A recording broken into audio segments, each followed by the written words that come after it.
주아롱쌤 책 읽는 시간입니다. 오늘은 한 번 더 힘에서 한 구절 더 갖고 왔는데, 오늘은 인간관계를 점검하라라는 구절을 살펴보도록 하겠습니다. 당신의 인간관계를 사격장의 관역처럼 일련의 동심원으로 생각하라. 관역에 그려진 각각의 원은 당신이 살면서 만나는 사람들과의 다양한 친밀도를 나타낸다. 원의 중심에 가까워질수록 더 중요한 사람들과 연결된다. 예를 들어 가장 바깥쪽에 있는 원은 일상적으로 마주치는 낯선 이들로 채워진다.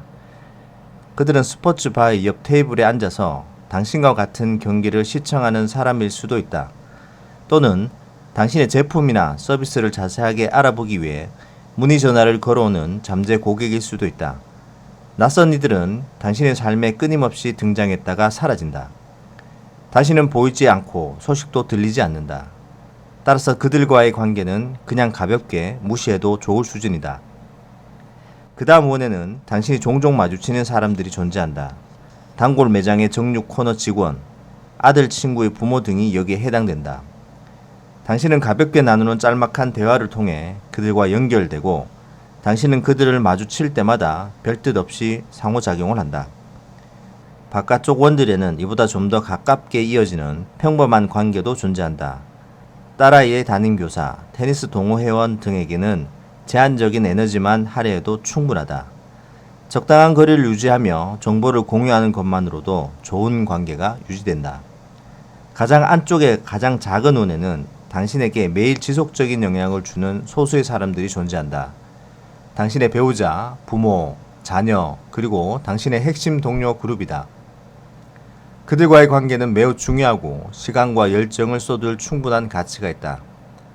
여기에는 흔들릴 때마다 지혜롭게 당신을 잡아주는 멘토, 함께 땀 흘려 사업을 성장시켜온 동업자들도 속할 수 있다.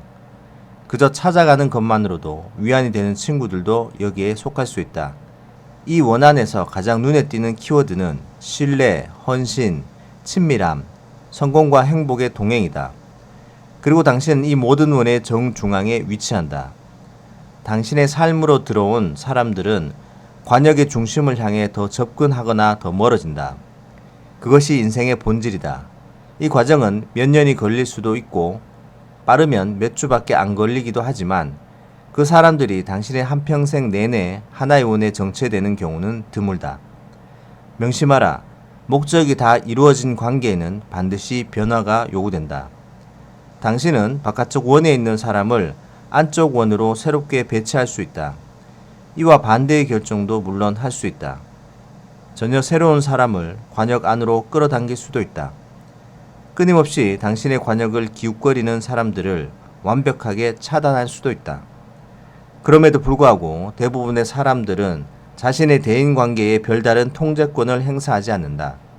모든 사람을 하나의 원 안에 몰아넣어 놓는다. 우선순위와 가치순위가 명확하게 결정되지 않는 관계 속에서 이리저리 치이고 호적되다가 결국 중요한 사람들을 잃고 만다.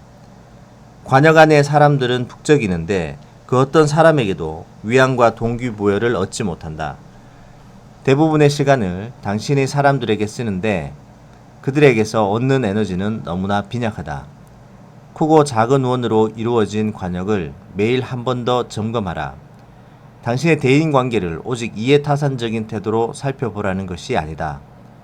안쪽에 있어야 할 사람이 바깥쪽에 위치하고 있지는 않은지, 관역 안에 새로운 인재가 들어올 공간이 너무 부족하지는 않은지, 가장 바깥쪽 원에 있어야 할 사람이 관역의 정중앙에 위치하고 있지는 않은지 매일, 매주, 매월 한 번 더 들여다보라. 당신의 사람들은 호적되는 무능한 당신을 원하지 않는다. 적절한 리더십과 통제력을 행사해 자신을 높은 수준으로 이끌어줄 유능한 리더로서의 당신을 원한다. 지난 90일 동안 가족을 제외하고 당신이 가장 많은 시간을 함께 보낸 사람은 누구인가? 한두 명이나 3명, 4명 이상이었나? 그들은 당신이 당신의 삶에서 가장 원하는 것들을 몇 개나 가지고 있는가? 경제적 자유, 사업의 성공, 건강 수준, 충만한 영성, 조화로운 감정 등등 그 무엇을 막론하고 말이다. 만일 그들이 당신이 추구하는 것들을 전혀 추구하지 않는다면, 당신의 기준과 가치, 목표와는 전혀 다른 것들을 갖고 있다면 그들은 당신의 핵심 그룹에서 제외되어야 한다. 단순히 당신보다 돈이 더 많다고 해서, 당신보다 더 빨리 성공했다고 해서, 당신에게 그럴듯한 인맥을 만들어줄 것 같다고 해서, 곁에 두면 언젠가 큰 도움이 될 것 같다고 해서 그들을 관역의 안쪽 원에 배치해서는 안 된다. 당신의 핵심 그룹이 당신 삶의 핵심 가치를 공유하고 있지 않다면 더 이상 그들은 당신의 핵심 그룹이 아니다. 즉각 새로운 관계 모색에 나서야 한다. 또 하나 중요한 것이 있다. 당신의 핵심 그룹 내에 파산, 건강 악화, 감정 조절 불가, 게으름 등의 키워드를 가진 사람이 있다면 이들 또한 제외되어야 한다. 많은 사람들이 이 관계의 재조정을 힘들어한다. 사랑한다는 이유로, 상처 주기 싫다는 이유로, 나를 무척이나 의지하고 좋아한다는 이유로 그들을 핵심 그룹 내에 껴안고 있으면 당신의 삶은 부정적인 영향을 끊임없이 받게 된다. 그들을 좀 더 바깥쪽 원으로 이동시켜야 한다. 우리의 뇌는 언제나 친밀함을 향한다. 즉 우리의 뇌는 우리의 핵심 그룹을 향한다. 당신의 목표를 공유하고 당신의 가치를 함께 추구하는 사람으로 채워진 핵심 그룹을 떠올려보라. 동시에 당신이 결코 원하지 않는 것들을 갖고 있는 사람으로 채워진 핵심 그룹도 상상해보라. 당신이 내가 어떤 곳을 향하기를 원하는가? 핵심 그룹과의 교류에서는 양보다 질이 중요하다. 얼마나 많은 시간을 쏟았느냐가 관계의 질을 결정하지 않는다. 당신의 핵심 그룹이 건강하고 생산적인 사람들이라면 그들은 오히려 당신이 자신에게 지나치게 집중하지 않기를 바랄 것이다. 그렇다. 당신의 핵심 그룹이 어떤 수준에 있는지 평가하고 싶다면 다음 질문들이 유용할 것이다. 그들은 내게 기회만 있다면 무리한 부탁을 하는 사람인가?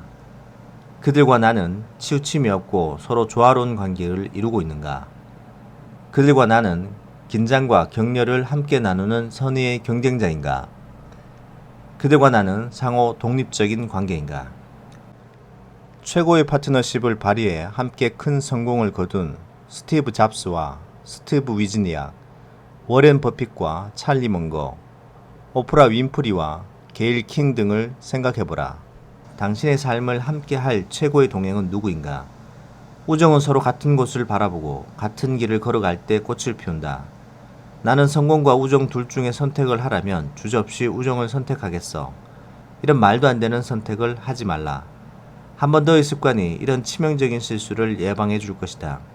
최고의 파트너는 당신과 같은 꿈을 꾸고 그 길 위에서 당신과 선의 경쟁을 펼치는 사람이다. 미국의 정치가 벤저민 프랭클린은 이렇게 말했다. 사람을 선택할 때는 신중해야 합니다. 그 사람을 바꿀 때는 더욱더 신중해야 합니다. 당신의 핵심 그룹을 평가할 때는 신중하면서도 냉정하게 해야 한다. 당신이 그들에게 원하는 것이 무엇인지에 대해 정직해야 한다. 자동차 정비를 성공적으로 하려면 현재의 자동차 상태에 대한 철저한 점검이 이루어져야 한다. 대인관계도 마찬가지다. 경솔하게, 두루뭉술하게, 추상적으로 파악해서는 안 된다. 핵심 그룹에 대한 신중하고 냉정한 평가를 통해 당신의 목표와 현재 위치, 가치의 재발견 등이 함께 이루어질 때 비로소 대인관계의 정비가 성공적으로 수행된다. 많은 사람들이 대인관계 정비에 실패하는 이유는 간단하다. 어려운 결정을 하고 싶지 않아서다. 그래서 결정을 자꾸만 미뤄둔 탓에 정비해야 할 것들이 산더미처럼 쌓여 나중에는 이를 어떻게 처리할지 엄두조차 내지 못하게 되기 때문이다. 그래서 가장 효과적인 방법은 언제나 한 번 더다. 한 번 더는 어려운 결정을 조금씩 쉽게 만든다. 미루고 회피하는 습관을 없애준다. 매일 한 번 더 당신의 관역을 종조준하라. 당신은 지금 누구와 함께 하고 있는가? 여기까지입니다. 인간관계에 대해서 다시 한번 생각해보게 합니다. 누가 나의 핵심 그룹으로서 나와 가치관과 목표를 같이 공유하면서 선의의 경쟁을 이끌어 나가고 있는지, 그렇지 않은 사람은 누구인지 이 시간을 통해서 다시 한번 점검해 봐야 되지 않을까 생각이 됩니다. 책 내용 도움되셨다면 구독, 좋아요 부탁드립니다. 감사합니다.